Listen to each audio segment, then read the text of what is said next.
Oi, gente, esse é o ArchiCast número 214, meu nome é Adilson e hoje a gente vai explorar a importância em se criar uma cultura de ensino e aprendizagem no ambiente de trabalho. Muitas vezes a rotina da arquitetura é associada a longas noites, baixos salários, desigualdade e falta de transparência. No entanto, falar somente dos aspectos negativos é uma tarefa que chega a ser preguiçosa. Acreditamos que devemos refletir sobre a forma como lidamos com esses assuntos, seja como funcionário, colaborador ou associado. Como no dia a dia devemos incentivar as tomadas de decisões éticas, promover o trabalho em equipe e a colaboração, além de facilitar a adaptação e a inovação. É comum falarmos sobre projetos e clientes, mas raramente começamos uma conversa sobre os escritórios de arquitetura, discutindo a sua cultura, ou melhor, a sua rotina e o seu ambiente de trabalho. No episódio de hoje, a gente vai tentar abordar esses assuntos numa conversa leve e através dos nossos colegas que aceitaram participar com a gente. Deixa eu apresentar primeiro o Nicolas. O Nicolas Alencar é arquiteto e urbanista, tem MBA em cidades responsivas, é empreendedor no ramo de arquitetura e fabricação de móveis, com mais de 20 anos de experiência e fundador da Alencar Arquitetura. Boa noite, Nicolas. Obrigado pela sua presença aqui. Seja bem-vindo ao ArchiCast. Boa noite, muito obrigado pelo convite. Bom, tá aqui também para conversar com o Nicolas, o Bruno. O Bruno, vocês já devem conhecer, ele é arquiteto titular da Lourenço Sarmento Arquitetos, professor do curso de Arquitetura e Urbanismo da Uniacademia e é nosso arquiteto Pritzker aqui, né, Bruno? Boa noite, tudo bem? Boa noite, pessoal. Prazer estar aqui novamente. Sempre um prazer. Obrigado pelo convite. Bom, para conversar com os dois, estou aqui com o nosso time. Maressa, boa noite, tudo bom? Olá, boa noite. Boa noite, Bruno. Boa noite, Nicolas. Prazer estar aqui conversando com vocês. Boa noite, bom dia, boa tarde, né? Eu sempre falo isso, que as pessoas estão ouvindo nas madrugadas também, então boa madrugada. E vamos lá para esse papo. Espero que seja leve, né? Mas pode ser polêmico também, vamos lá. Bom, tá aqui também para conversar com os dois o Rafa. E aí, Rafa, tudo bom? Tudo bem, boa noite, Maressa, Adilson, Nicolas, obrigado aí pela presença e participação, Bruno também. Vamos bater um papo aí sobre o ambiente de trabalho, né? Que acho que é o que fica na nossa memória, né? Então, assim, tem muitas lembranças do nosso tempo, Bruno, que eu pude trabalhar com vocês e essas coisas são muito importantes na formação e tal. Acho que vai ser um papo muito legal. Quero conhecer a sua experiência, Nicolas. Aprender contigo. Isso aí. Então, antes da gente ir para a conversa, vamos para os e-mails, comentários e outras cositas mais.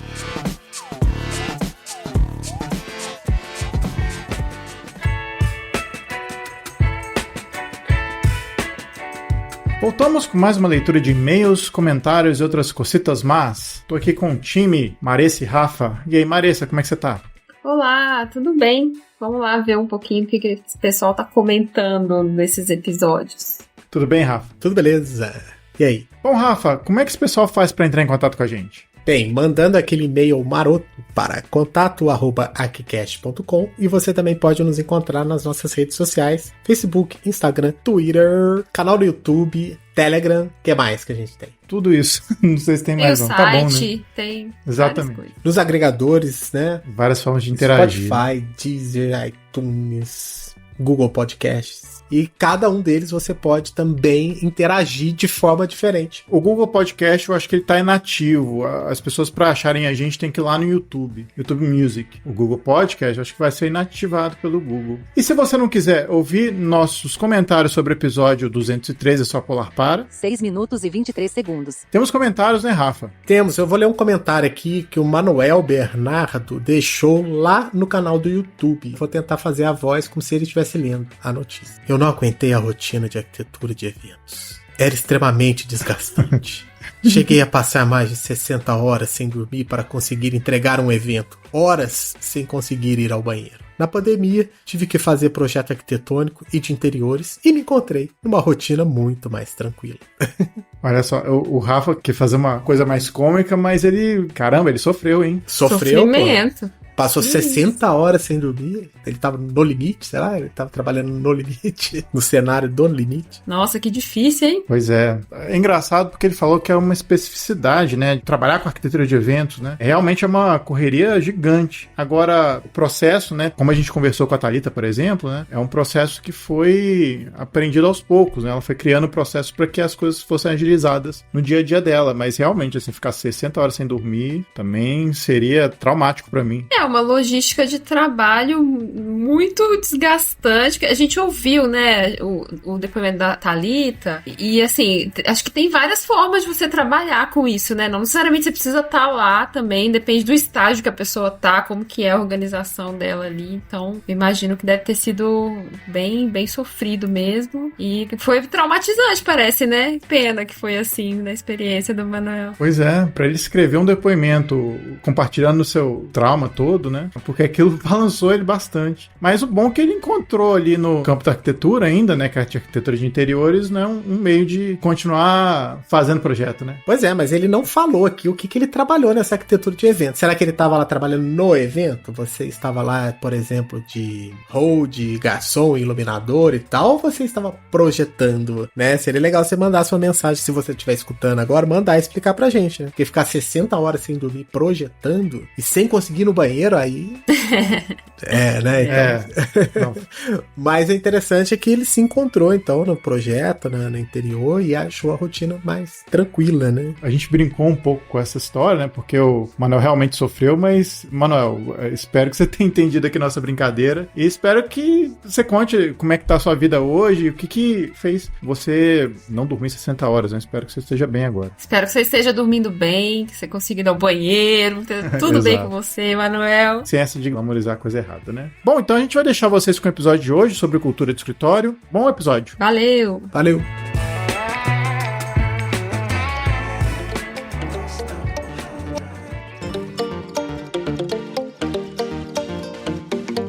A gente começa então com uma pergunta direta aqui a respeito dessa cultura de escritório que a gente quer conversar. Primeiro do Nicolas, que é o convidado que a gente sempre pergunta primeiro para os convidados que estão chegando. Quando você conversa sobre um escritório de arquitetura com qualquer pessoa, a conversa geralmente começa pelos projetos ou pelo ambiente de trabalho? Eu acho que quando a gente está acostumado a entender a nossa profissão de forma muito visual e ter um foco muito grande no resultado. Então a gente gosta sempre de chegar no final, desde a faculdade a gente quer ver a imagem, ou quer ver o 3D, ou quer ver a foto, então a gente está acostumado a olhar o final e tirar as conclusões do que aconteceu antes. Eu acho que exige uma intimidade ou exige um tempo de conversa entre arquitetos, né, quando a gente conversa com amigos, para poder se aprofundar, porque antes disso tem todo o processo de trabalho, antes disso tem todo o porquê que a gente trabalha naquele nicho e depois tem uma infinidade de coisas no sentido até contábil, imagina, tem tanta coisa para trocar entre arquitetos, entre escritórios de arquitetura que a gente não conversa,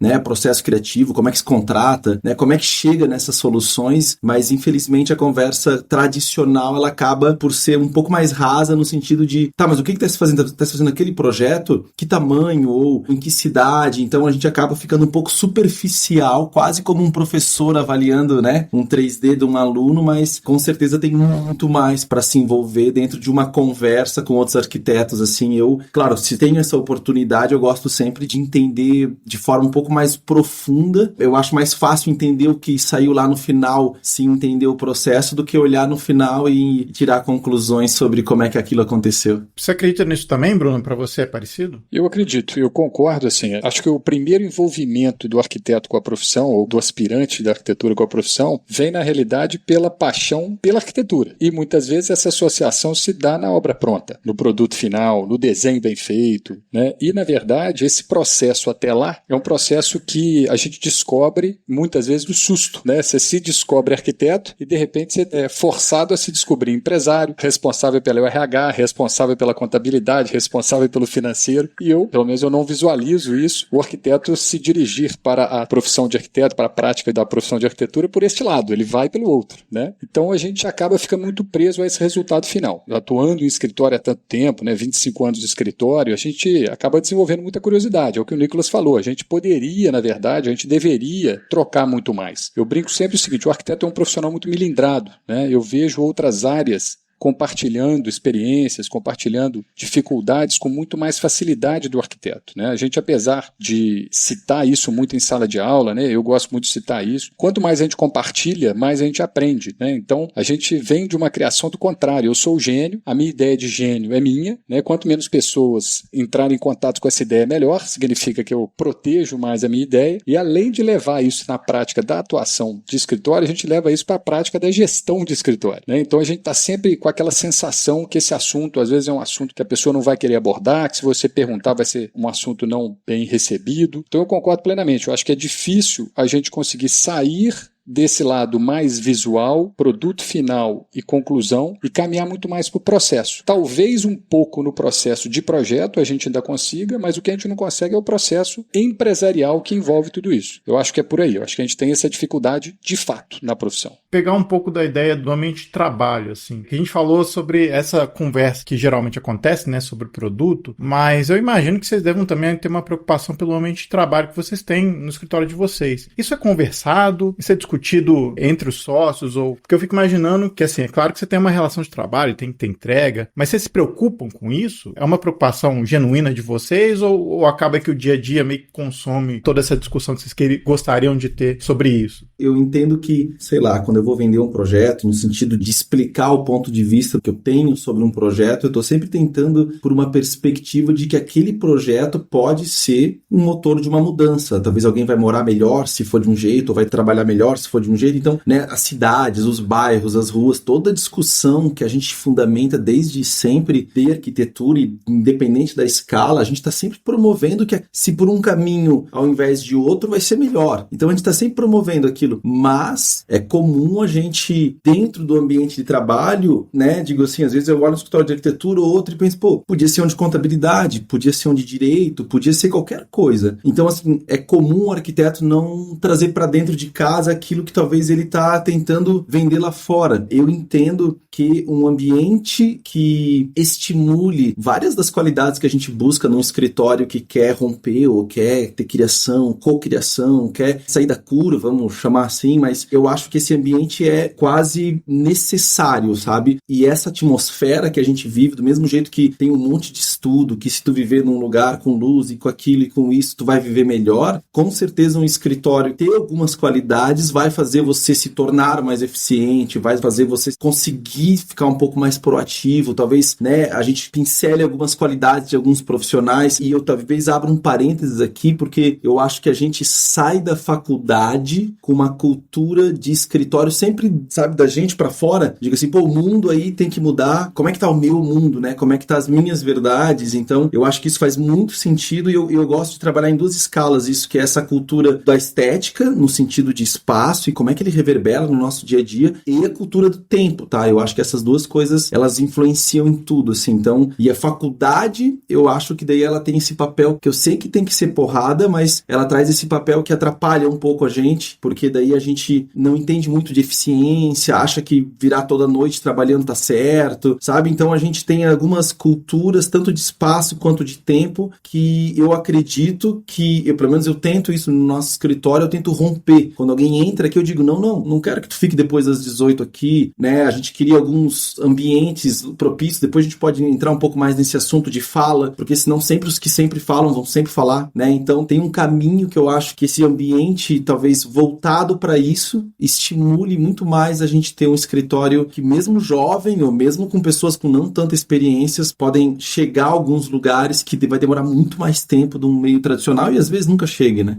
Importante você falar isso, Nicolas, que eu estava justamente pensando, né, nessa questão do que vem antes. Que o que vem antes é uma cultura que você herda de muito lá atrás, né? Inclusive, né, nem só da sua formação em arquitetura, a sua formação na vida, né? Mas eu acho que essa cultura, ela precisa ser debatida também, né, no espaço do ateliê de projeto, no espaço da nossa formação, né? Então, muitas vezes você está dependendo, né? Eu já tive essa experiência, assim, de estar num ateliê de projeto, ser solicitado uma entrega de determinados produtos, eu nem tinha consciência exatamente de como era, né? E aí depois vinha uma correção, uma coisa que eu nem sabia o que eu tinha feito errado, assim. Então, eu acho que essa cultura, ela precisa ser analisada antes, realmente, né? Nesse processo aí de formação, principalmente. Eu queria pincelar algumas coisas que vocês comentaram, né, sobre essa questão um pouquinho do que a Marissa também falou agora, do histórico, né, de como que a gente é formado, como a gente vem da da faculdade, então a gente cai dentro de um escritório, vamos dizer assim, numa lógica muito de produção, né, de produtividade, de entrega e tudo mais. E assim, o Bruno comentou, né, que outras áreas fazem diferente, né, e pra mim, eu tive uma experiência, assim, de trabalho que pra mim foi transformadora, que tempos depois de formado eu fui trabalhar no mesmo espaço que era uma agência de propaganda, e era muito diferente, porque eles se reuniam durante a semana, conversavam sobre outros assuntos, a gente fazia eventos, jogava ping-pong, aquela imagem muito assim,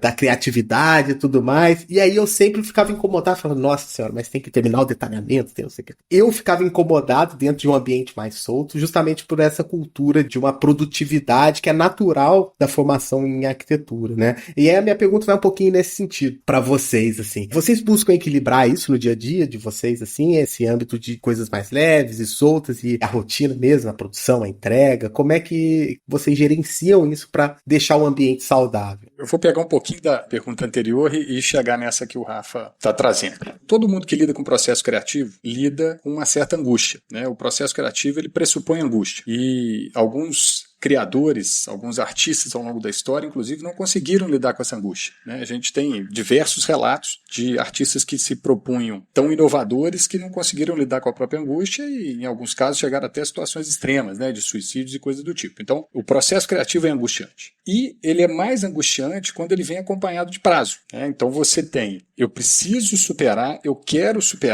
fazer mais do que eu fiz da última vez, eu quero fazer mais do que aquela referência que eu estou me baseando, e o prazo está acabando. E eu falo sempre, costumo falar isso muito com os alunos, a gente trabalha com hora. É o famoso HH, hora homem, é o modelo, né, de composição de custo mais usual nos escritórios de arquitetura. Então a gente trabalha com hora. Eu penso que cada hora é uma ficha. Então imagina que você está fazendo uma aposta, você tem uma pilha de fichas e você vai escolher aonde você vai colocar. Então, poxa, eu preciso de X fichas para o detalhamento, eu preciso de mais X fichas para o projeto legal, eu preciso de mais X para isso, mais X para aquilo. Chega uma hora que você vai descobrir que o seu tempo de criação, entre aspas, ele está muito reduzido e vem somado com essa expectativa de se superar. Por si só, esse processo já traz um desafio para qualquer realidade criativa. Eu acho que os ambientes Google, né, os ambientes talvez que as agências de propaganda conseguem trazer, compensam isso de alguma forma, né, mas o volume de HH deles é diferente. Nosso volume de HH é muito alto. Quando a gente pensa num projeto executivo, num projeto como um todo, se a gente está falando do trabalho criativo, eu nem gosto muito de usar esse termo, mas a gente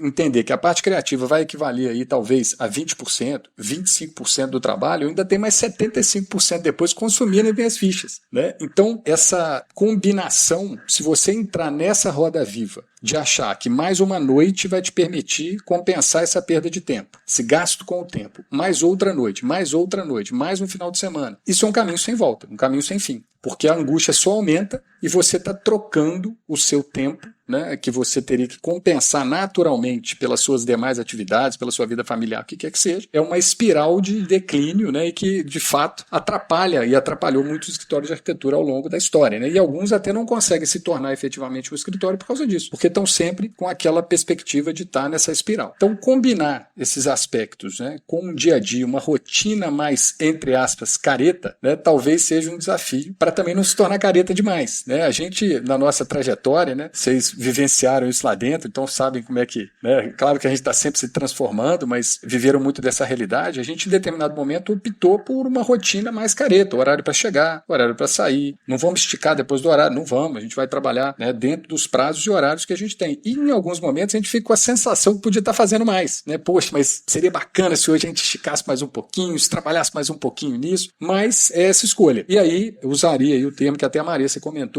que é a questão da cultura do escritório. Determinados escritórios vão funcionar bem com uma certa cultura e outros com outra. E acho que parte do ambiente de trabalho está ligado ao alinhamento cultural, né? Se você entra num ambiente onde você espera que a criação vai dominar 70%, 80% do seu dia a dia, a chance de você se frustrar é muito grande, porque na verdade, como a gente acabou de falar, isso representa uma parcela pequena. Então, esse alinhamento, eu acho que o alinhamento cultural do escritório é muito importante. O que a gente está fazendo? Qual é o nosso compromisso? A gente tem um rigor com prazo? A gente acredita que atender a demanda do cliente dentro do prazo é fundamental? Então, eu tenho que organizar meus prazos. E aí que eu acho que entra uma experiência que a gente acaba só aprendendo na prática. Por mais que a gente ensine isso no dia a dia, de sala de aula, a gente tem que programar, não vamos vir à noite, e isso, temos que trabalhar em equipe, o trabalho de um depende do trabalho do outro. A gente leva muito muito disso para o cotidiano acadêmico. Mas, infelizmente, né, a gente não consegue simular isso de uma maneira que seja tão eficiente quanto a realidade de trabalho. Me lembrei de uma expressão aqui, enquanto o Nicolas falava, que é casa de ferreiro espeto de pau, né? Muitas vezes, na hora que você precisa de um tempo para organizar melhor o ambiente, em todos os sentidos, não só físico, mas o ambiente, inclusive o humor, né, o bem-estar e tudo mais, a gente acaba priorizando o cliente, a gente acaba priorizando a reunião, a gente acaba priorizando o atendimento urgente àquele determinado assunto, e muitas vezes a gente vai deixando isso para o segundo plano. Acho que é o outro desafio que a gente tem, que é conseguir, dentro desse HH de criação, de executivo, de contábil, disso e aquilo, é cuidar, zelar pelo clima, zelar pelo ambiente, zelar pelo bem-estar no trato, né? Na nossa cultura de escritório, por exemplo, a gente não funciona bem com um ambiente de conflito. Não adianta. Tem gente que funciona,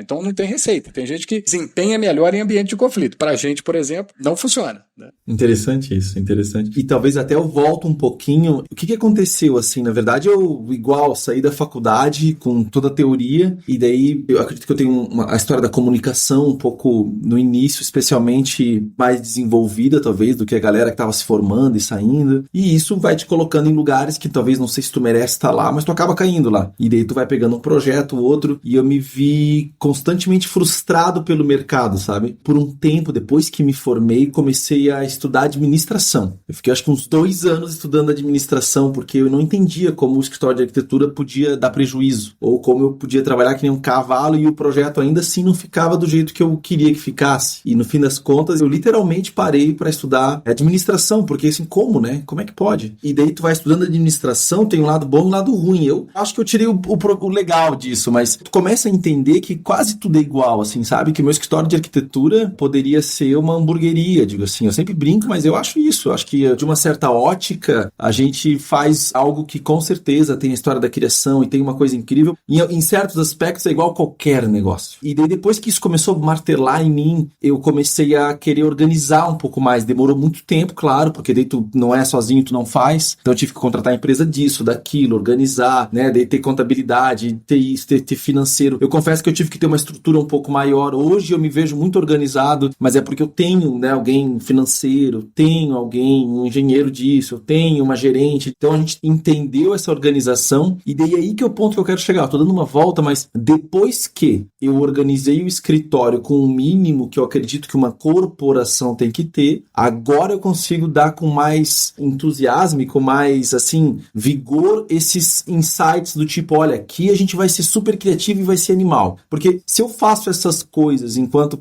será que a contabilidade está em dia? Será? Aí é sempre bagunça, né? Eu vou dizer uma coisa, eu achei que eu era arquiteto quando eu era um escritório bem pequeno e não dava tanta bola para essas coisas de administração, porque eu não queria perder a essência. Eu juro que eu pensava isso. Mas eu entendi que eu só consegui virar o arquiteto que eu acho que eu sempre quis ser depois de passar essa arrebentação, sabe? Eu tive que passar essa arrebentação. Eu não conseguia ser um arquiteto assim do jeito que eu queria ser com um escritório de 4 pessoas que eu tinha, por exemplo. Eu tive que ter 20 pessoas. Aí depois que eu tive 20 pessoas, aí eu consegui, eu vou lá de manhã no escritório, eu vou fazer o quê? Eu vou fazer isso. Porque eu não preciso me preocupar em pagar. Óbvio que a gente organiza tudo, mas assim, a conta de luz vai ser paga, sabe? Tem alguém olhando aquilo, a impressão, ou tem um arquiteto recebendo e-mail da construtora para entregar uma cópia, sei lá do que aonde. Quando essas coisas estão organizadas, daí eu consigo olhar para o nosso projeto com um pouco de perspectiva e ser até crítico, assim, tipo, não é isso que eu quero, vamos jogar fora. Então eu enxergo, claro, cada experiência é uma experiência. Eu tô contando a minha aqui, eu não saberia dizer se isso caberia para quem caberia, mas para mim eu comecei a ser arquiteto depois de um tamanho, porque daí eu tive muito tempo para ter essa visão sobre o que eu quero fazer, e daí hoje eu uso isso no favor do não. Então hoje nós somos um escritório que diz mais não que sim pelo demanda, e daí esse não, eu não digo que o não me salva de tudo, mas eu acho que eu fujo dos projetos em que aqueles prazos, as coisas muito ruins eu digo não, e daí também colabora ter clientes interessantes, ou ter projetos, né? Então uma coisa vai levando a outra. Então eu acho que essa parte da administração era uma coisa que era legal compartilhar, porque para mim fez muita diferença. Eu acho que eu passei a conseguir expressar a arquitetura que talvez eu queria expressar a partir do momento em que eu tive cabeça para fazer isso, sabe? Ou tempo, que é a mesma coisa.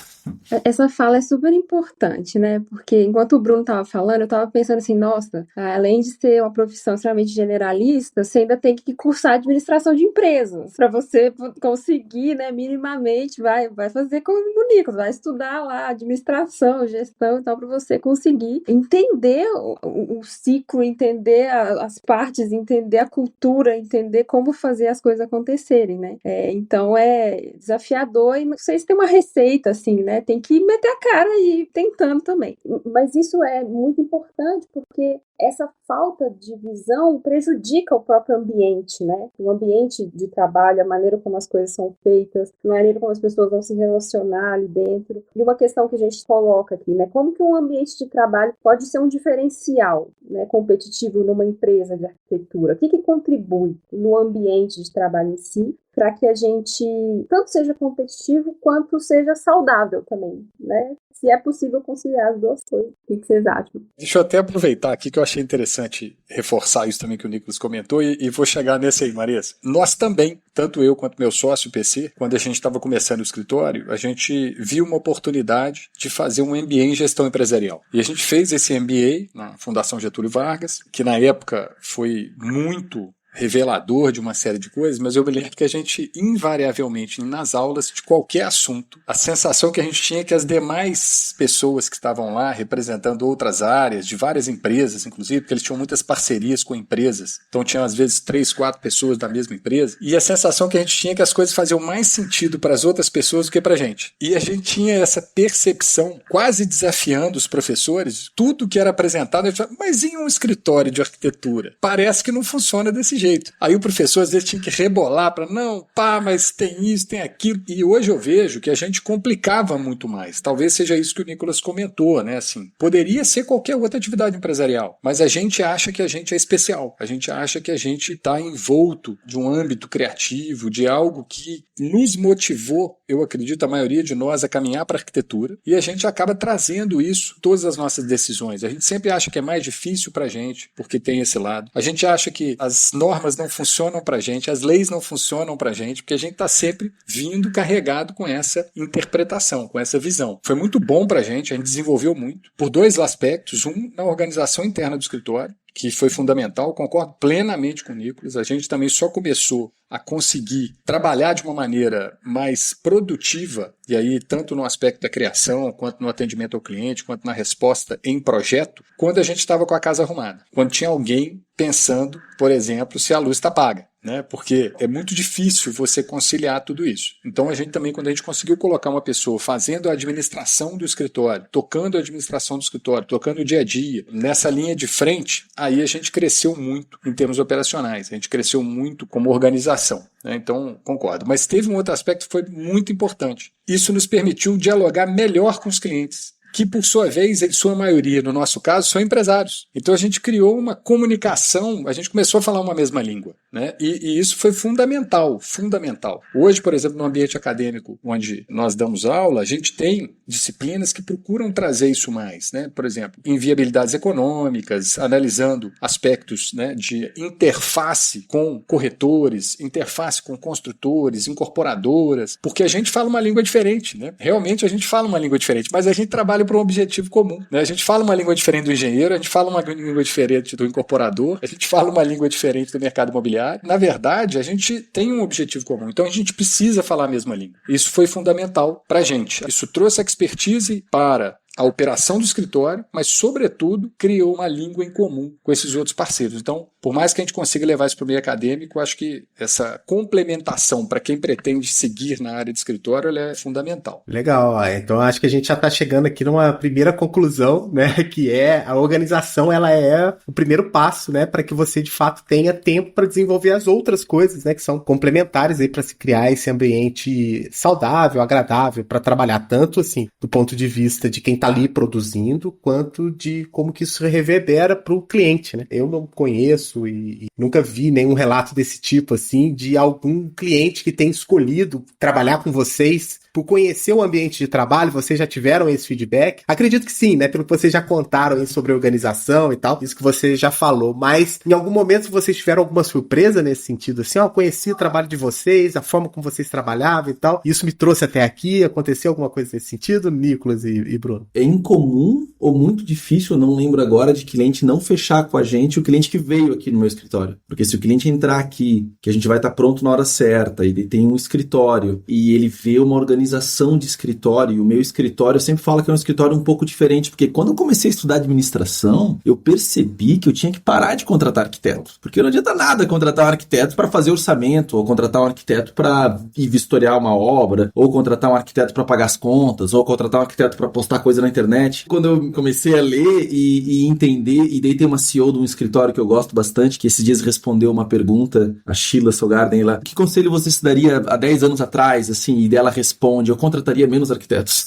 No sentido de que tudo bem que a gente tem que ter a galera que faz aquilo que eu vendo, mas existe toda uma outra galera. Então, quando o cara entra aqui no meu escritório e vê que tem eu administro algumas obras, então tem departamento de compra, né? Tem a parte de um comercial, tem uma parte do marketing, tem uma parte de engenharia, a gente tem engenheiro civil aqui dentro. Quando a pessoa vê que isso tá escalonado desse jeito, e claro que tem a parte da criação e da galera, então quando ela percebe que já existe uma organização no escritório, no ambiente, eu tenho certeza que ela se sente mais segura em contratar uma empresa que vai estar atribuindo muito mais do que só uma criatividade e vai estar trazendo o peso de uma corporação, porque eu vendo isso, né? Não quer que eu faça um projeto, tu vai investir 50 milhões, 100 milhões, 200 milhões de reais num lugar, tu vai preferir contratar quem, né? É meio isso. Então, no fim das contas, o cliente que senta aqui e tem essa experiência, a maioria dos clientes não tem o background necessário para escolher entre um arquiteto e outro pelo resultado do trabalho, né? É só ver nossas cidades, dá para ter essa consciência, né? As pessoas não são escolhidas pela capacidade, né? É só olhar pela janela aí da tua casa, do teu apartamento, né? Então, como é que elas são escolhidas? Ou é o acaso, a preguiça de procurar, ou porque entrega outras coisas. Daí a gente se fazia a pergunta, mas eu faço um bom projeto, mas o que mais que eu preciso? Então, acho que esse ambiente de trabalho, ele reforça esses laços de que eu sei o que eu estou fazendo. Eu acredito muito nisso. Eu concordo plenamente, assim, no nosso caso, eu falo muito o seguinte, eu não tenho clientes, a gente tem parceiros. Parceiro, porque muitos clientes estão conosco aí tem 20 anos. Né? Não é força de expressão. Tem cliente que está há 10, tem cliente que está há 15. Né? Por quê? A gente consegue, além do diálogo, que é aquilo que eu comentei antes, a gente consegue trazer esse componente de profissionalismo. Né? Essas palavras, é engraçado, eu também cito muito isso em sala de aula, tudo com o objetivo de tentar desmistificar algumas coisas que a gente tem, mas a palavra empresa, corporação, profissionalismo, em qualquer outro ambiente ela seria entendida como um sinônimo de sucesso. Né? No ambiente do escritório de arquitetura, ela é entendida como um descompasso com esse algo maior que o arquiteto faz. O profissionalismo, muitas vezes, quando a gente cita, fulano é muito profissional, o que a gente pensa? Ele cumpre o prazo, ele é atento às partes burocráticas, atendeu dentro das expectativas dos projetos legais, ele fez isso tudo. O que a gente não pensa é o lado da criação. A gente acha que o profissionalismo vem do lado oposto dessa criação, desse aspiracional, né? Desse algo mais. Eu uso até o termo aspiracional porque é algo quase intangível, né? Porque o aspiracional, o que você aspira? A mim, pelo menos, parece uma palavra assim, do inalcançável. Né? Ele não é nem o real. Então a gente tem um aspiracional que é o projeto, o inalcançável que a gente gostaria, mas a gente trabalha num mundo onde o cliente espera o profissional. O cara só vai virar seu parceiro, o cliente só vai virar seu parceiro se você responder a esse profissional. São raríssimas as exceções onde você tem aquela figura que o cliente tolera qualquer coisa. Existe,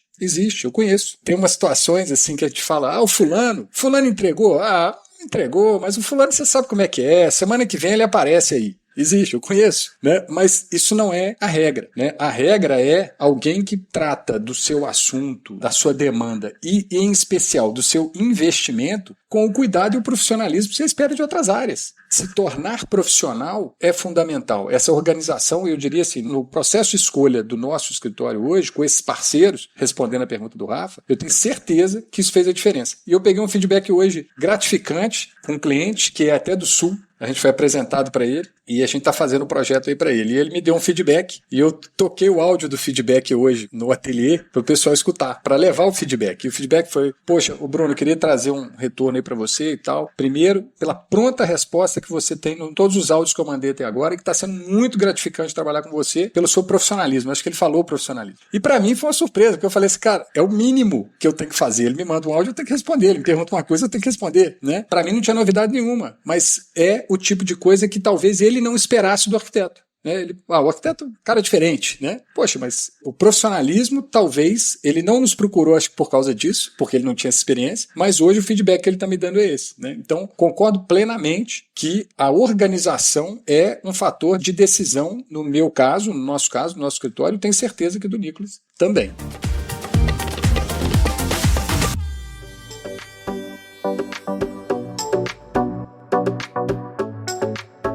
queria fazer uma pergunta que a gente está falando muito assim da imagem que o escritório tem com os clientes, até um pouco da questão da organização do trabalho que vocês têm dentro do escritório, mas eu queria tentar trazer um pouco a figura dos funcionários dentro do escritório, que é desde o arquiteto sênior, o arquiteto júnior, ou até mesmo os estagiários. O Bruno tem essa experiência de lecionar e, eventualmente, trazer algumas discussões acadêmicas, uma discussão, às vezes, um bate-papo dentro do escritório, e até mesmo com o fato também de, eventualmente, você ter funcionários que não estão muito satisfeitos, não com o ambiente de trabalho, mas com alguma questão que o escritório tem. É muito difícil lidar com pessoas, né? Eu sei disso porque a gente, quando dá aula, também trabalhei muito em outros escritórios, sei bem que há ambientes muito diferentes de escritórios e muitas vezes dependem das pessoas. É claro que dependem dos processos que você tem dentro do escritório, mas também depende muito do temperamento de algumas pessoas, né, dos funcionários que você tem, e de trazer e essa leveza, essa discussão que às vezes, por exemplo, eu fico lembrando das vezes que eu era estagiário e das frustrações que eu tinha, porque as frustrações vêm de uma expectativa que você cria de que o escritório ali vai ter altas discussões sobre arquitetura e tal. E muitas vezes não é isso. É claro que isso no ambiente de trabalho é ótimo, você ter ali, poder discutir sobre um arquiteto ou sobre uma arquitetura, mas às vezes você tem que entregar, como o Bruno e o Nicolas comentaram aqui. Qual que talvez seja o grande desafio, que é lidar com pessoas que muitas vezes têm essa criatividade muito exacerbada e às vezes criam muita expectativa dentro desse ambiente de trabalho? Queria saber da experiência de vocês, como é que é isso? Como é que é olhar para dentro, olhar para os funcionários, para os estagiários? Eu sei que vocês são figuras que gostam de arquitetura, que gostam de discutir isso, não só pela questão empresarial, mas também pela questão pessoal. Assim. Como é que é lidar com as pessoas que trabalham com vocês? Olha,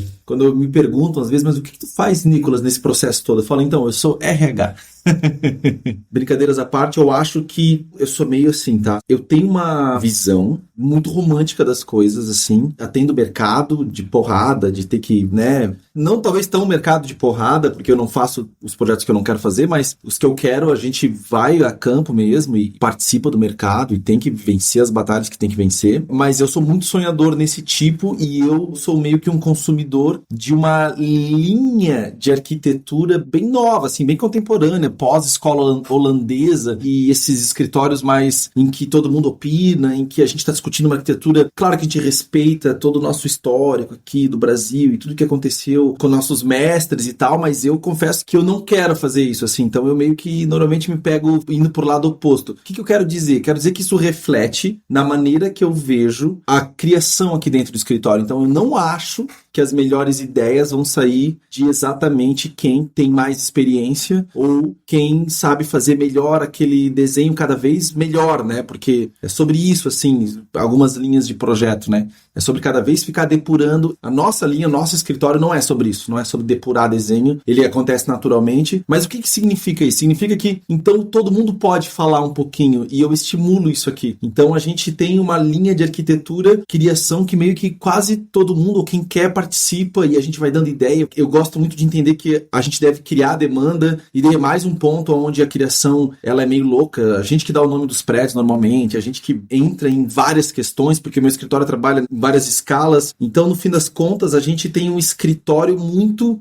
É difícil ficar... Não é que é difícil ficar explicando, mas assim, eu sei que ele não é um escritório mais tradicional nesse ponto de vista, onde o que eu sei é daqui para baixo e cada um vai se encaixando, né? Eu tenho, talvez, estagiários aqui que decidem mais projeto que arquiteto sênior, e isso acontece aqui dentro do escritório, porque eu não estou muito interessado quem deu a opinião, e estou mais interessado em como essa pessoa chegou nessa opinião. Talvez ela não vai saber resolver aquilo, mas daí eu ajudo com isso, ou se eu não souber, a gente pergunta para os universitários, liga para um engenheiro. A própria leitura minha sobre arquitetura, que atualmente, assim, eu não lembro de um livro em português que eu tenha consumido nos últimos anos, né? Eu normalmente quase tudo que eu leio eu compro mais de fora, porque eles estão nessa fase de explorar muito mais, né? Do que honrar com as nossas linhas mães, assim, né? De arquitetura, tô falando nível Brasil. Então, no fim das contas, o meu escritório, ele tem essa história dessa criatividade bem exacerbada, assim, às vezes até demais, assim, às vezes volta, assim, às vezes até eu rompo umas barreiras, mas eu acho que eu sempre quis, eu tô no meio do processo, então eu não saberia dizer aonde que isso vai dar, mas eu sei que eu tenho um escritório em que as pessoas que têm mais liberdade para falar ou para opinar opinar ou para participar, mesmo as pessoas que talvez não tenham essa cadeira, essa agenda.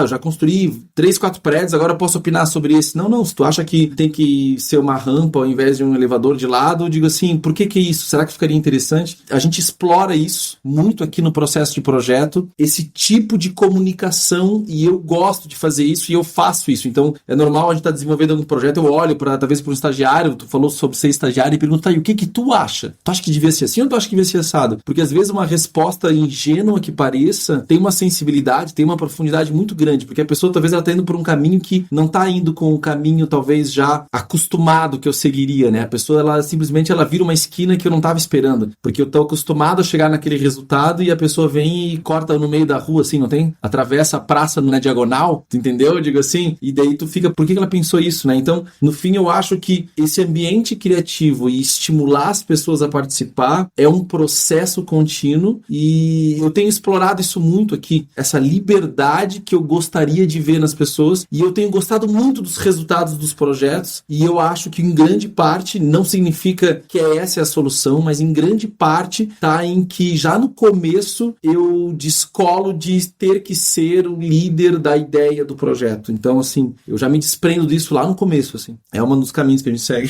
Legal. Eu queria aproveitar essa sua fala, Nicolas, assim, para andar um pouquinho. Se a gente concluiu que a organização é um primeiro passo, né? Andando aqui, é essa relação de ensino e aprendizagem dentro do ambiente, né? Isso que você está comentando aí um pouquinho, e que isso acontece de uma forma, às vezes, livre, né? Às vezes inesperada, mas às vezes ela precisa ser intencional também, né? Para você criar essa possibilidade que todos opinem e tudo mais. A minha pergunta vai um pouquinho nesse sentido. Vocês criam intencionalmente esses momentos de ensino e aprendizagem dentro do escritório? Vocês têm uma rotina que estimula isso? Enquanto o Nicolas estava até falando, eu estava refletindo, né? Essa oportunidade no auto-reflexão é fantástica, né? Porque a gente, dentro daquilo que a gente falou lá no começo, a gente tão atropelado pelo dia a dia. Quando eu vi a pauta pela primeira vez, eu fiquei muito provocado. Na realidade, quando o convite surgiu, quando o professor Adilson comentou aí a primeira vez, eu já fiquei provocado com isso, né? Que é o que a gente gostaria e o que a gente consegue. Antes de eu responder, eu posso só concluir um aspecto que a gente falou da fala anterior e que eu vou recuperar um pouco mais à frente. Tal como a gente falou também, que o Nicolas brincou, né, que se eu soubesse que eu poderia contratar menos arquitetos, né, mais cedo, talvez eu tivesse mais sucesso. Mas da mesma forma é o seguinte, dentro do que o arquiteto faz, existem perfis muito diferentes.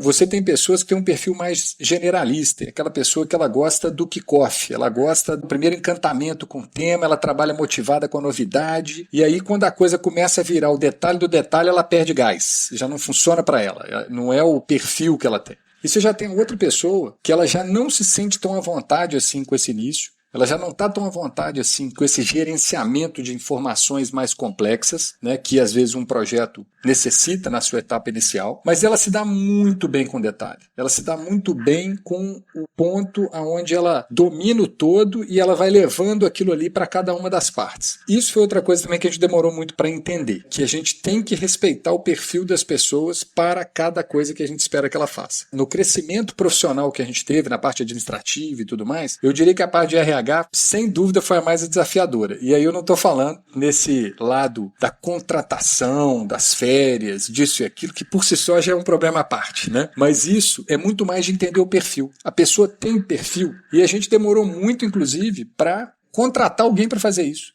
Hoje a gente contrata uma empresa, uma consultoria, que nos ajudou demais, né? E ela hoje atua nesse processo de seleção de pessoal. E é engraçado porque a gente está dentro do ambiente acadêmico, a gente conhece muitas vezes os alunos que serão os futuros arquitetos, a gente tem o conhecimento e a experiência do dia a dia com eles, mas o nosso olhar é diferente. A gente precisa entender o que se espera que aquela pessoa faça e se ela tem um perfil para fazer aquilo. Às vezes a pessoa tem um perfil excelente. Já aconteceu, não sei se já aconteceu com você, Nicolas, já aconteceu do seguinte, você vê que é uma pessoa que tem um potencial enorme, poderia contribuir demais, mas não é o perfil do que você está precisando. E aí vai criar uma frustração mútua. Vai criar uma frustração nela, porque ela vai achar que vai ter uma oportunidade, às vezes, trabalhar numa determinada coisa que ela não vai ter. E, por outro lado, vai criar uma frustração sua, porque você vê que é uma pessoa que tem potencial e a sensação, eu, pelo menos, me culpo muitas vezes de pensar, poxa, eu não estou conseguindo levar essa essa oportunidade para essa pessoa porque no nosso operacional isso não encaixa. Bom, aí você fica frustrado por não estar conseguindo levar uma oportunidade para aquela pessoa que tem potencial para fazer mais do que aquilo que ela está fazendo. E aí quando eu digo mais, a mesma coisa, a dificuldade da nossa profissão. Tem gente que vai achar que o mais é participar do processo criativo do kickoff. Tem gente que vai achar que o mais é conversar com o cliente. E tem gente que vai achar que o mais é discutir com o calculista o detalhe da viga que está pegando na ponta da estrutura metálica, né? Então, é algo que a gente precisa entender. Nem todo mundo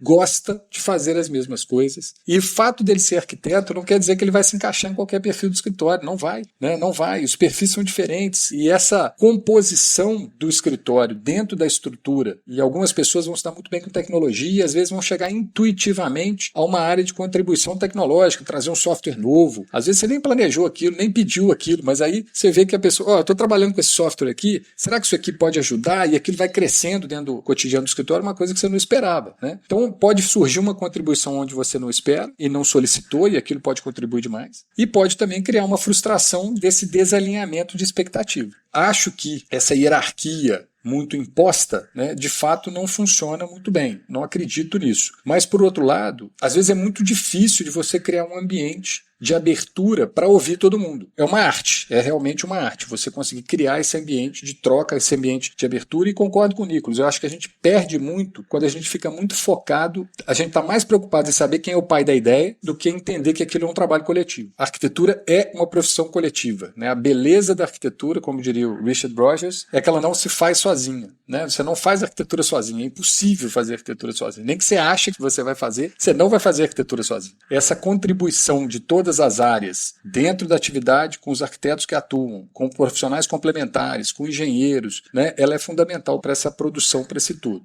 Sem querer me estender demais, mas voltando lá à pergunta do Rafa, a gente já tentou em alguns momentos formalizar essa experiência de troca. Gente, num dia tal hora, a gente vai sentar e vai discutir um pouco sobre determinado tema. Ou a pessoa vai trazer uma contribuição, ou a pessoa vai compartilhar a experiência que ela teve com um determinado perfil de projeto. A gente acaba sendo atropelado. Quando a gente tentou foi muito legal, mas a gente infelizmente não está conseguindo aplicar com a rotina que a gente gostaria. Mas por outro lado, a troca no cotidiano do ateliê é muito frequente, especialmente com as questões técnicas. E aí técnicas construtivas e legais. A gente tem muito compartilhamento lá no escritório de questões legais. Por exemplo, gente, naquele projeto, a exigência, vou pegar o exemplo de hoje, a exigência de banheiros por metro quadrado foi calculada como mesmo? Ah, não, foi calculado por tal, mas a lei mudou, não é mais isso não, o cálculo agora é diferente. Então um ambiente onde todo mundo trabalha junto favorece demais essa troca. Hoje foi um exemplo clássico disso que eu estou falando. Alguém fez uma análise, o outro complementou, o outro já trouxe um argumento novo, mas quando é centro comercial, a demanda é outra, hein? Tem que analisar aquele outro dado. Então, essa troca tem muito crescimento para todo mundo. E as questões técnicas, talvez pelo hábito mais professoral, né? O cacuete de professor, a gente às vezes fica querendo explicar, e também recebi o feedback de uma pessoa que trabalhou muito tempo conosco e saiu agora recentemente, e na fala dela de despedida, ela ainda citou isso, que ela aprendeu muito no dia a dia do ateliê com os exemplos, e que às vezes não era só falar assim, faz assim porque é assim. Não, perfil de alumínio tem vários tipos. Tem o perfil que é assim, tem o perfil que é assado. Agora, esse caso aqui não pode ser de alumínio, esse aqui tem que ser de aço, porque na realidade exige ser assim assado. Essa preocupação de explicar, às vezes, o que às vezes pode parecer óbvio, ela é fundamental para o crescimento do escritório. Você ter oportunidade de explicar por que aquilo está sendo feito. É bom para você, porque você organiza suas ideias, e é bom para todo mundo que está em volta, porque é um crescimento contínuo. A gente está o tempo todo compartilhando, aprendendo, organizando essas ideias. Então, menos programado do que eu gostaria, respondendo objetivamente a pergunta, porém, o cotidiano acontece com mais frequência do que possivelmente eu teria planejado. A gente está falando de várias questões que tangenciam os valores, né, de cada um, de cada escritório e tal. E uma coisa que, lendo um pouco, né, para esse nosso cast hoje, eu estava lendo uma definição de cultura organizacional. Eu perdi ela aqui agora, mas eu lembro que o autor falava que a cultura organizacional, ela envolve você ter valores, né, claros e fortes, e conseguir comunicar aquilo. né, para sua equipe e etc. E eu acho que a gente está falando muito disso, assim, dessa questão de valores. E isso é claro para vocês? Vocês foram falando mais ou menos assim na fala, né? Isso é claro dentro do ambiente que vocês trabalham? Isso é claramente comunicado? Ou isso é, acho que é o que o Bruno está colocando, talvez mais no dia a dia, no que vai acontecendo, que tem que permear também, né? Como que vocês veem essa questão dos valores, assim? Ou tipo, isso é por osmose, né? As pessoas vão pegar. Exatamente. Eu acho que demora mais, né, Bruno, se for por osmose. Eu acho que a gente não precisa ter essa agenda de ter que esperar a pessoa entender como funciona. Até porque daí eu volto a uma pergunta importante que é, assim, o que faz esse escritório ser criativo, ou ser mais criativo, ou ser menos criativo? O Bruno tocou num assunto maravilhoso, que é tipo, como é que a gente sabe que as pessoas se encaixam em cada perfil? Como é que eu sei que a minha filha tá com fome, assim, quando ela não fala? Ela chora, né? Só que normalmente no ambiente de trabalho os estagiários não choram, né?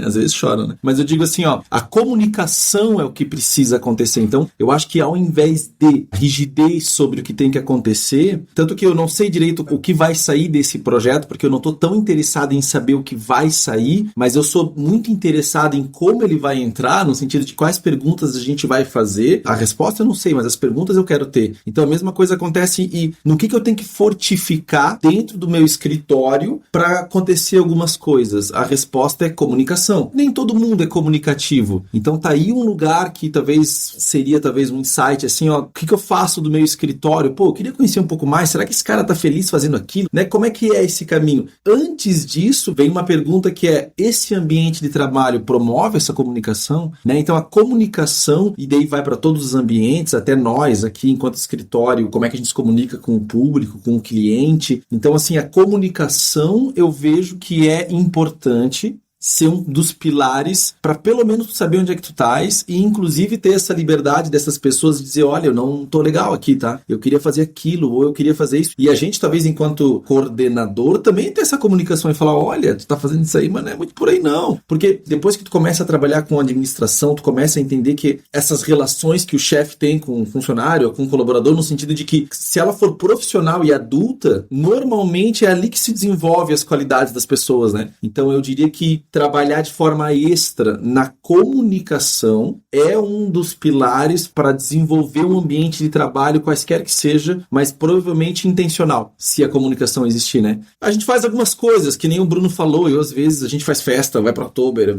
faz janta, faz isso, toma vinho, faz, meu Deus, né? Ou às vezes também, agora a gente tá numas coisas que tem uns laboratórios que cada um tem 15 minutos para falar por semana sobre o que quiser, né? Quer falar sobre fotografia, ou sobre uma viagem, ou sobre um arquiteto, ou sobre um projeto, e é legal isso, porque como a faculdade está perdendo isso, a faculdade está deixando de ensinar as pessoas a se comunicarem, porque eu lembro que quando eu fiz, eu tinha que apresentar meus trabalhos, a minha galera que é estagiária tá podendo entregar trabalho sem apresentar, isso vai dar um erro lá na frente, já tá dando, né, sobre comunicação, e a internet daí potencializou isso, né, porque tu precisa falar cada vez menos para dizer o que quer, então a gente tá tentando inserir cada vez mais, porque mesmo aquela pessoa que é quietinha, ela não precisa levantar a voz e ser vocalista da banda, mas eu quero ouvir o que ela tem para falar, para saber pelo menos se ela tá gostando daquilo. E eu acho que se eu estimulo isso, tanto pro escritório quanto pra vida, né? Será que a gente fala pros nossos pais o que a gente sente, pros nossos irmãos, pros nossos parceiros, pro nosso irmão, pro nosso vizinho, pro cliente, né? A história da comunicação, eu gasto bastante energia, tanto para mim, e eu sei que eu também gosto de estimular um pouco no escritório isso pra gente ter um feedback afiado sobre como é que a gente está indo, para onde que a gente está indo. Eu acho que isso é um dos pilares que eu considero muito importantes aqui dentro do escritório. Vou pegar o gancho aí. Acho que é um pilar fundamental e difícil, né, de ser trabalhado, né? Essa questão dos valores da cultura que a Marissa colocou é mais um exemplo de que o óbvio tem que ser falado. A gente entende que ele é óbvio na nossa cabeça, mas na verdade para o outro ele não é. E essa comunicação ela tem que vir de uma maneira estruturada muitas vezes. Eu dei o exemplo do ateliê onde as coisas acontecem de uma forma natural, mas uma das coisas que eu mais escuto no escritório hoje é a expectativa pelo feedback, né? Toda vez que a gente faz alguma conversa sobre onde a gente pode melhorar, no feedback. Eu gostaria de ter mais feedback, eu gostaria de ter mais retorno, eu gostaria de saber se o que eu estou fazendo está funcionando, se é o que está sendo esperado. E é uma área que a gente às vezes tem mais dificuldade, porque nem sempre o feedback é positivo, né? Elaborar uma maneira de falar isso, aí eu vou falar pelo nosso lado que boa parte do time aqui é mineiro, né? Quer dizer, uma parte do time é mineiro. E mineiro tem uma dificuldade enorme com isso, né? O mineiro vai pela beirada, dá uma volta, fala, olha, sua camisa tá tão bonita hoje, cara, você escolheu, maravilhosa a sua camisa, hein? Bacana, mas, né? Aí vem o senão. E tal como o Nicolas comentou, o crescimento profissional normalmente se dá nessas oportunidades muito mais do que no passar a mão na cabeça ou no simplesmente não falar, que às vezes é um erro que a gente comete com maior frequência, né? Porque não vou nem dar esse retorno, não, que a pessoa vai ficar chateada, vou resolver daqui, né? E a pessoa nunca vai saber que cometeu um erro, a pessoa nunca vai saber que aquilo teve uma repercussão e aí, naturalmente, ela nunca vai crescer profissionalmente. Então, essa comunicação, ela precisa ser feita de uma forma transparente, precisa ser feita de uma forma coerente. E isso, a maioria das pessoas, por exemplo, eu modestamente me considero um bom comunicador. Porém, essa é uma área da comunicação que eu tenho dificuldade. Eu tenho que trabalhar isso com um certo esforço. Não é algo que eu vou chegar simplesmente e falar, Nicolas, olha só, isso aqui não está certo. Isso aqui tinha que ter sido assim, foi feito assado. Então, a gente tem que trabalhar isso aqui. Você teve alguma dúvida que não ficou clara na fase inicial? Foi um descuido seu? O que aconteceu? Né? Isso é uma área que você tem que desenvolver. Você tem que trabalhar isso. Porque se você tem cultura, se você tem valores, por exemplo, um rigor de uma determinada forma de entregar. Eu prefiro que o projeto não seja entregue no dia do que sair com algum tipo de erro. Ou não. O prazo é mais importante do que uma conferência do material que está sendo entregue. Isso parece um detalhe bobo, mas isso é uma mudança cultural. O que vem antes? A gente está num processo dentro do escritório de descentralização, que é dificílimo. Né? E a gente está tentando essa descentralização, tem só 25 anos, eu acho que agora a gente está bem perto de conseguir, entendeu? Acho que agora vai, né? Mas é uma descentralização e aí eu tenho me deparado com umas perguntas dessas que são bem interessantes, que é assim, vou dar um exemplo. Olha, eu mandei o projeto para o calculista tem 2 meses, venho cobrando isso semanalmente. Ele me entregou o projeto ontem e me mandou já um e-mail hoje perguntando se eu devolvo para ele amanhã. O que eu faço? Parece uma bobagem, né? Mas isso é a cultura do escritório, é o valor. O que eu vou responder para o calculista? Eu falo assim, olha, meu querido, você teve 2 meses com o projeto com você, eu estou te cobrando semanalmente, você me entregou ontem. Eu não consigo te entregar amanhã. Eu só vou conseguir te entregar agora a compatibilização daqui a 2 semanas. A pessoa tem que saber como é que ela se comporta. Na hora que essa pergunta surge, você pensa assim, gente, a gente não comunica isso. A gente só fala assim, não, pode deixar que a gente vai dar um jeito. Deixa comigo aqui. Não é deixa comigo aqui. Falou, olha, eu preciso de 15 dias. Você me entregou atrasado. Eu preciso dos 15. Tem jeito de apertar para 10? Talvez, mas para amanhã eu não consigo. É preciso comunicar com todo mundo que está na equipe qual é a postura. Você valoriza o quê? Atender o parceiro e resolver e pegar o problema para você, compatibilizar com o parceiro para ele entender que você precisa de 15 dias, levar o problema para o cliente. Né? A gente, por exemplo, tem uma cultura de não levar para o cliente. O meu parceiro é meu parceiro. E quando eu levo um problema para o cliente, eu estou levando um problema de uma área que ele não entende, né? Muitas vezes. Então, isso é cultura. Qual é a cultura que existe dentro do escritório? Isso é o tipo de coisa que precisa ser falado. Você tem que organizar isso. Você tem que montar essa estrutura até para saber aonde a pessoa vai ser medida. Por exemplo, ela pode chegar à conclusão que é preferível ela entregar no dia seguinte incompleto do que pedir 15 dias. Você precisa orientá-la. Qual é o caminho? Entregar incompleto de qualquer jeito ou pedir mais 15 dias? Cotidiano que, se você não para pensar, parece que é óbvio, mas não é. Queria fazer uma pergunta para fechar o nosso papo sobre esse assunto, que é tentar fazer uma comparação entre o ambiente de trabalho que surgiu, né, depois da pandemia e os escritórios de arquitetura. Como é que foi a experiência de vocês e como é que vocês percebem isso hoje? Vou explicar melhor o que eu estou querendo perguntar. As empresas se viram, por conta da pandemia, seriam obrigadas a acelerar um processo que é fazer com que os seus funcionários trabalhassem de casa. Depois da pandemia, muito do que a gente vai chamar de home office foi adotado, que são as pessoas trabalhando de casa, eventualmente indo ao escritório 2 vezes ou 3 vezes por semana. E o mundo corporativo está em ebulição com essa discussão, não só da produtividade, das pessoas eventualmente trabalhando em casa, com relação ao que vocês praticaram no escritório de vocês e do que vocês percebem do mercado de escritório de arquitetura. Vocês acham que houve uma mudança também por conta de tudo isso que aconteceu? Os escritórios de arquitetura têm adotado, seja flexibilidade de trabalho, seja uma produtividade verdade, visando um produto melhor. Como é que vocês enxergam o ambiente de trabalho em termos de escritório de arquitetura depois aí nessa discussão, né, dos ambientes de trabalho que a gente tem hoje? É legal porque teve uma mudança que foi imposta, né, que ela aconteceria de forma mais gradativa e daria mais tempo para as empresas se organizarem e deixar os processos mais claros. E quando foi atropelado, o online virou a nova realidade ali. Só que no fim das contas, eu acho que agora, voltando à nossa, talvez, normalidade, fica muito claro uma coisa. Primeiro, eu acho que realmente para quem se deslocava horas para chegar num trabalho e horas para voltar, faz um sentido absurdo. Para quem demora 15 minutos, eu demoro 2 minutos e meio para chegar até meu escritório, daí não faz nenhum sentido eu trabalhar em casa ou ter um home office, especialmente porque daí eu volto lá. Cada escritório é um escritório. A cultura do meu escritório é de troca. A cultura do meu escritório é disso aqui. A gente fica mais forte junto, é mais legal, a gente se entende mais. Então, meu escritório, por exemplo, o tipo de arquitetura que tem a ver com a cultura do que a gente acredita, ela, por enquanto, não se desenvolve online. Então, ela se desenvolve aqui, gastando energia uns com os outros. E isso para mim é muito nítido, mas é claro, eu tô falando da minha realidade. Talvez se eu tivesse um escritório no centro de São Paulo e talvez 2, 3, 4, 5 pessoas tivessem, sei lá onde, e eu quisesse pagar menos aluguel, e eu quisesse talvez não ter uma relação tão fixa com alguns arquitetos. Digo, eu acho que depende do modelo do negócio, as coisas acontecem de um jeito ou de outro, mas o online, ele ainda, na minha visão, não substitui essa troca, esse time jogando junto, sabe? Ele não substitui isso ainda na minha escala e no meu trabalho, especialmente no escritório em desenvolvimento que nem o meu. Talvez, numa outra realidade, talvez, sei lá, daqui a 20 anos, eu digo, se o escritório ficar maduro a ponto de ter uma linha de comando, de estar mais organizado, de saber exatamente aonde vai chegar e a história da mobilidade começar a se tornar um problema, por causa de mão de obra e tudo isso que isso acontece, talvez faça mais sentido, né? Mas hoje eu aqui na minha cidade, podendo atender o Brasil, mas a equipe estando aqui, poxa. Tanto que, na verdade, eu sempre pergunto, assim, a gente tem até essa história de,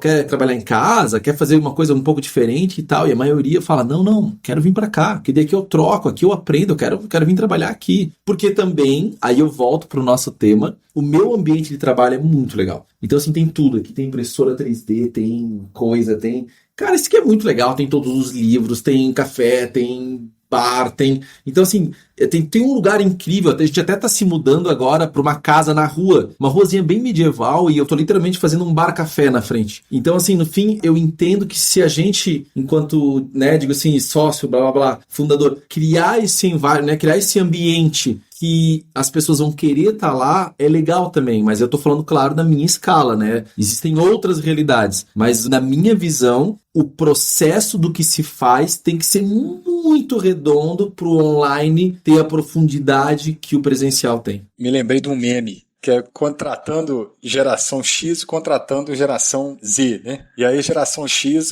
lá pelas tantas na entrevista, fala assim, poxa, que legal, eu vi aqui trabalho híbrido, quer dizer então que eu posso escolher talvez um dia para ficar em casa? Poxa, super legal isso, hein? E a geração Z fala assim, eu vi aqui trabalho híbrido, mas eu não estou entendendo, eu não posso escolher se eu vou ficar de casa ou se eu vou ficar do escritório? Eu falo, não, você tem que um dia pelo menos vir aqui, né? Mas eu acho que a gente criou muito dessa expectativa, né? Que as pessoas iam trabalhar 100% de casa e tudo mais. E na prática, mais uma coisa em comum que a gente está percebendo, né? Essa densidade de trabalho, ela é um diferencial muito grande da lógica do ateliê. De você passa numa mesa, passa na outra mesa, escuta um comentário, compartilha de um com o outro. E no online, isso não foi possível, né? A experiência do período da pandemia foi muito interessante em vários aspectos, né? Assim, foi muito revelador em muitos aspectos. Mas eu me vi online fazendo o que eu fazia no físico, que era, mandava uma mensagem para alguém que está trabalhando num projeto. Como é que você está mexendo aí? Me manda um print, por favor. Mandava um print. Aí depois mandava para outro. Tinha hora que eu me pegava respondendo para um assunto do outro, porque eu estava...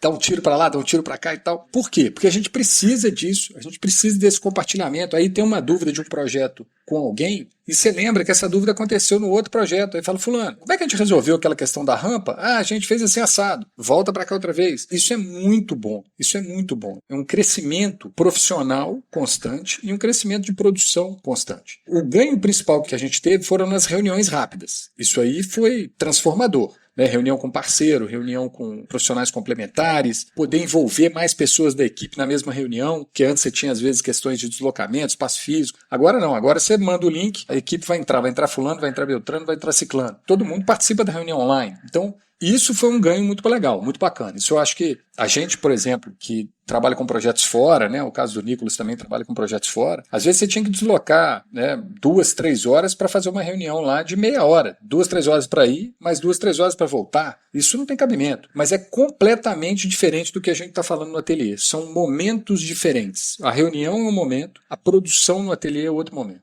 Então, eu também não visualizo esse online funcionando de uma maneira muito eficiente para esse ambiente do escritório de arquitetura, também pela nossa prática, né?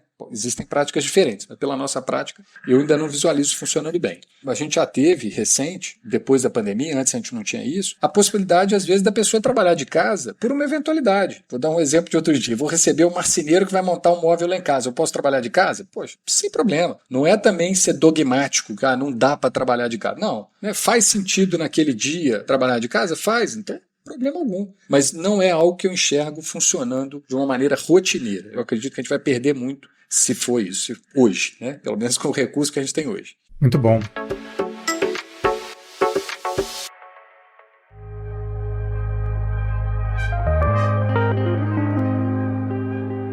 Para a gente, então, fechar nosso papo de verdade aqui, a gente faz a nossa famosa rodada de dicas. Queria convidar vocês para dar as dicas de hoje. Nicolas, tem uma dica para dar para os nossos ouvintes? A dica que eu quero dar, parece bobagem isso, mas assim, é muito importante ler as entrevistas dos escritórios que te admiram, assim, porque a gente está acostumado a estudar arquitetura numa ótica de projeto, no sentido do que a pessoa desenhou. Então, assim, eu conheço o escritório tal, eu gosto, e então eu estudo todos os projetos dele. Eu gosto disso, claro que eu também faço essa pesquisa, mas eu estou muito interessado no que aquela pessoa vem dizendo. Então, normalmente eu adoro pesquisar sobre como a pessoa está falando, talvez diz mais do trabalho daquele profissional do que sobre ela. Então, eu acho que essa pesquisa é legal. Eu tive recentemente, teve o UIA, né, em Copenhague, e eu acompanhei o UIA todos os dias na cadeirinha, literalmente, assim, olha, eu acho que eu sentei todos os dias na cadeira da frente, 5.000 pessoas, e é muito legal ouvir alguns arquitetos que a gente conhece a obra, conhece o trabalho, mas ouvir o que a pessoa tem para dizer, com aquelas entonações, com aquele ponto de vista, te deixa mais perto do que é o dia a dia do arquiteto e não só, talvez, estudar a foto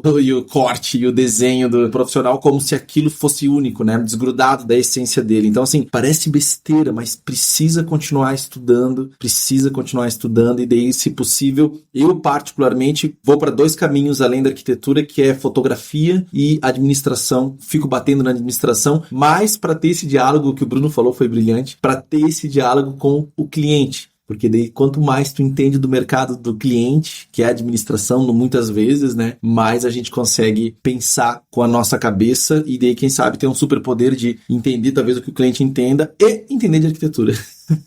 Excelente. Bruno, sua dica de hoje. Pensando na dica de hoje, eu fui na questão muito do bem-estar, né? A gente tratou muito do bem-estar do ambiente de escritório e coisas do tipo, e eu tenho me interessado por alguns livros, algumas publicações mais recentes que têm estudado a cidade por essa ótica de como o design urbano, como o espaço urbano, ele é determinante na felicidade, né? Então a gente vai ter desde visões que às vezes parecem mais poéticas, tipo Alain de Botton, né? Da arquitetura da felicidade, até o trabalho do Gell, que cada dia mais a gente passa a entender sob uma outra perspectiva, né? E um livro que eu não li ainda, para falar a verdade, eu já vi 2 análises sobre ele. Vou dar uma de Silvio Santos, eu não vi, mas minha filha de número 2 leu e falou que é muito bom, né? Que é o Happy City, Cidade Feliz, transformando a vida das pessoas através do design urbano. Cheguei nele justamente por essas outras referências, estudando o Cidade Caminhável do Jeff Spex, trabalhando a questão dos próprios livros do Gell, e me parece que é um livro muito interessante. Eu estou dando a dica sem ter lido, repito, né, mas trabalha justamente essa questão da qualidade de vida nesse lado mais intangível que a gente passou a descobrir recentemente, por mais incrível que pareça, como que isso impacta muito mais do que o desenho. Aí eu vou fazer um paralelo com aquilo que a gente falou, né? O arquiteto continua sendo ainda muito visual, né? E a gente tem ferramentas para medir o que a gente consegue ver, e a gente tem pouquíssimas ferramentas para medir aquilo que é intangível. Então a gente sabe que a largura de uma via é adequada ou não, porque cabe um carro, porque cabe 2 carros, porque passa uma ciclovia, porque não passa a ciclovia. Agora, se aquela largura é adequada para a percepção do espaço, que vai me gerar bem-estar, que vai me gerar felicidade, isso ainda é muito intangível. E ele vai justamente nesse sentido, ele vai caminhando. Eu vi uma palestra com ele, no YouTube, se procurar, chama Charles Montgomery, tá? É o autor. E nessa palestra ele fala um pouquinho sobre isso, eu já tinha visto o livro numa dica, e aí eu estou transmitindo a dica. Quando eu conseguir ler, aí eu falo mais sobre ele. No futuro, quem sabe em breve a gente consegue falar melhor, depois de eu ter lido. Por enquanto fica a dica só da possibilidade de leitura. É a dica da dica. Né? Exatamente, é a dica da dica, Marissa. Muito bom. Aproveitando, Marissa, sua dica tá aí? Minha dica tá aqui. A minha dica é um canal no YouTube chamado Iris Ceramica Group, que é um canal, eu acredito que é de alguma empresa que produz materiais de revestimento, mas eu não tenho certeza. Mas eles fazem uma série de vídeos com arquitetos, e eles têm uma série que chama The Architects Series, onde eles fazem pequenos documentários com vários escritórios de arquitetura renomados, e especificamente, aí tem vários, né? Tem Stephen Hall, tem Grafton, tem, enfim, muitos conhecidos. Mas eu assisti recentemente o do escritório da Benedetta Tagliabue, que é uma arquiteta que eu acompanho, assim, o trabalho, e gostei muito de ver esse episódio. Mostra o escritório dela, as falas de alguns arquitetos, né, sócios, etc., alguns projetos. Então, fica a minha dica aqui, The Architects Series. Acho que tem a ver bastante com o nosso papo aqui hoje, porque é interessante você ver o escritório, né, do arquiteto, assim, a gente fica com essa curiosidade, como é que será o ambiente, assim, como que as pessoas trabalham. Fiquei super curiosa com o escritório do Nicolas, e do Bruno também. É interessante ver esse por trás, né, por trás das câmeras, por trás dos projetos, muito bom. Excelente. Rafa, sua vez. Não, minha dica vai ser bem rápida, aqui, simples. É um perfil de Instagram que eu acho que eu já indiquei alguma vez, que é The Artist. Ele é um arquiteto que faz quadrinhos. E aí ele toca em assuntos muito engraçados, polêmicos e irônicos. Aí fala sobre, assim, os estudantes de arquitetura e os softwares. Nós não precisamos de professores. E aí são desenhos muito precisos, muito bacanas mesmo. The Artist é um perfil do Instagram. Vou colocar aqui pra vocês, se vocês conhecerem. Excelente. Eu acho que eu sigo esse perfil, se eu não me engano. É de uma menina, eu acho que ela... Eu não sei se é de um garoto ou de uma garota na Índia, eu acho. Isso. Pois é, muito legal. Bom, minha dica, eu vou ser muito diferente das dicas que vocês deram aqui. Muito, assim, tá muito fora do mundo da arquitetura. Mas, na verdade, tá tão fora assim. Eu vi um filme ontem que eu peguei, assim, muito aleatório no Amazon Prime. O filme chama Stalking Chernobyl, Exploração após o Apocalipse. É o seguinte, o filme trata da questão dos turistas que começaram a frequentar Chernobyl depois que a zona de exclusão foi liberada, mas ele fala de um turismo paralelo, na verdade é uma espécie de turismo paralelo que começou a ocorrer ali, das pessoas que assim, aleatoriamente começaram a entrar e explorar a área, mesmo com aquela zona sendo fechada. Uma espécie de turismo clandestino para Chernobyl, onde as pessoas não se importam muito com a radiação, mexem nas coisas, é muita viagem, mas é muito interessante. Eu sou meio fascinado assim, pelo abandono da cidade de Chernobyl, que é Pripyat, né? Pripyat. E aí eu vi esse documentário tem 1 hora e eu achei super interessante, assim, é uma coisa meio maluca, assim, das pessoas visitando, sem nenhuma proteção, uma coisa de ser uma exploração de um mundo que foi abandonado. Essa é a minha dica. Posso te interromper e fazer uma dica pontual também? Pode, manda ver. Eu falei sobre pesquisa, mas tem um livro, já li umas 3 vezes, Delírios New York, porque toda a escola do Curras e depois todos os discípulos deles me fascinam muito e eu estudo muito. E eu já li acho que umas 2, 3 vezes, volta e meia eu volto a ler, né? Porque o Curras, além de arquiteto, jornalista, então tem uma linguagem muito romântica, né? E recentemente o Eran Chen, que é o arquiteto do Oda, de Nova York, Oda New York, ele lançou um livro chamado Unboxing New York, e ele não é, obviamente, um manifesto retroativo, como o Curras escreveu, mas ele fala sobre o novo momento dos projetos de arquitetura em Nova York, que, querendo ou não, ecoa essa onda que começa lá e em outros lugares, acaba aqui. Então, assim, ele é uma perspectiva muito interessante do mercado, com textos muito bons, desenhos muito bons. Eu gosto muito do Eran Chen, a gente conversa, né, algumas vezes. É um livro que para mim fez muito sentido, especialmente por ter lido Delírios New York, e depois esse Unboxing New York aqui do Oda foi uma grata surpresa. Bom, inclusive, para emendar essa dica, Nicolas, a gente fez um episódio sobre Nova York Delirante. Então, se vocês quiserem ouvir, ó. Pois é, o episódio 142, vai lá. Muito bom. Deixa eu finalizar aqui, não sem antes agradecer ao Nicolas e ao Bruno. Nicolas, muito obrigado, seja bem-vindo ao ArcCast, espero que vocês voltem mais vezes aqui para conversar com a gente. Muito obrigado, um prazer. Meu Deus, incrível, é um prazer estar aqui com vocês, que já escutei tantas vezes, então estar aqui tendo essa oportunidade é uma honra. Obrigado pelo convite. Bruno, muito obrigado pela sua participação também, mais uma vez, para contribuir aqui com nossos debates. Obrigado a você, estar entre amigos aqui é sempre muito bom, sempre um aprendizado. Hoje com o Nicolas também, que é uma pessoa com quem eu compartilho muito, né? E a gente ter essa oportunidade aqui para ampliar os nossos contatos, né, Nicolas? A gente acaba encontrando menos do que eu gostaria. Quem sabe a gente vai encontrar aqui de novo. Verdade, e recíproco. Muito prazer estar aqui também contigo, Bruno. Muito bom. Marissa, mais um episódio dessa vez discutindo sobre cultura arquitetônica do escritório. Muito bom, discussão super necessária e acho que precisa ser ampliada, né, gente? Foi muito bom. Obrigada, valeu. Mais um.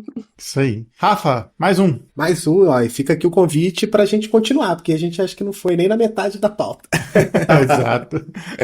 Eu ia comentar isso, eu ia falar, a Marissa deixou aí no ar, porque realmente a gente vai ter que fazer mais um programa, né, Marissa? Vamos sim. Não, tem muita coisa, gente. Mas é isso aí. Obrigado, Bruno. Obrigado, Nicolas. Muito legal, muito bacana escutar aí a experiência de vocês. Então é isso, pessoal. A gente fica por aqui. Voltamos daqui a 15 dias com mais um episódio para vocês. E até mais.